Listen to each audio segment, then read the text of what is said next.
రాజమౌళి గారి సెంటిమెంట్ని బ్రేక్ చేసిన only star మన జూనియర్ ఎన్టీఆర్ అని చెప్పుకోవచ్చు ఫ్రెండ్స్. దేవర మూవీ రివ్యూ ఏంటో చూద్దాం ఫ్రెండ్స్.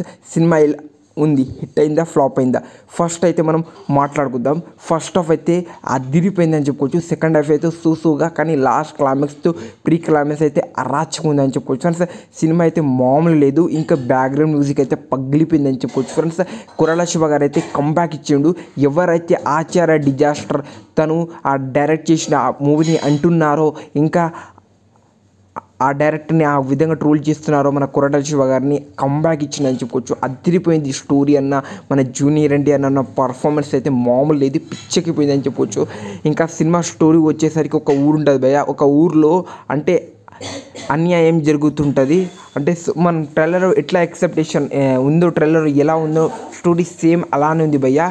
కానీ మన జూనియర్ అంటే నా పర్ఫార్మెన్స్ అక్కడ ఉన్న బిల్డ్ మనకి అట్రాక్ట్ చేసి ప్రతి ఒక్క యాక్టర్కి, ఇంకా ఆ ఊరు సెటప్స్ అయితే నెక్స్ట్ లెవెల్ అని చెప్పుకోవచ్చు. మనమైతే ఆ ఊర్లో అయితే ప్రవేశిస్తాం.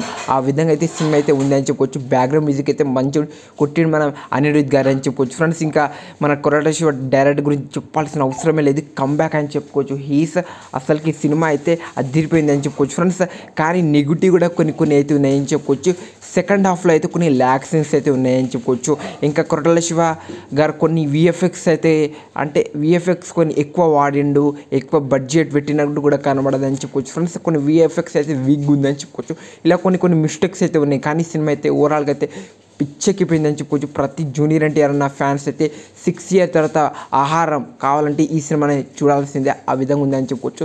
ఈ సినిమా ఈజీగా 600 నుంచి 700 crore గ్రోస్ అయితే టచ్ చేస్తుంది. ఇంకా తెలుగు హిందీలో ఎలా ఆడుతుందో, కానీ హిట్ టాక్ అయితే వచ్చేసింది. మన రాజమౌళి గారి సెంటిమెంట్ని అయితే బ్రేక్ చేసిన ఓన్లీ స్టార్ మన జూనియర్ ఎన్టీఆర్ అని చెప్పుకోవచ్చు. హీరోస్లో అసలుకి ఈ సినిమా అయితే పిచ్చెక్కిపోయింది. వాళ్ళ మూవీ మీద ఉన్న వాళ్ళ కంటెంట్, వాళ్ళ మూవీ మీద ఉన్న ఒపీనియన్ వాళ్ళకైతే అదిరిపోయిందని చెప్పుకోవచ్చు. అసలుకి సినిమా అయితే మామూలు లేదు, అరాచకం అని చెప్పుకోవచ్చు.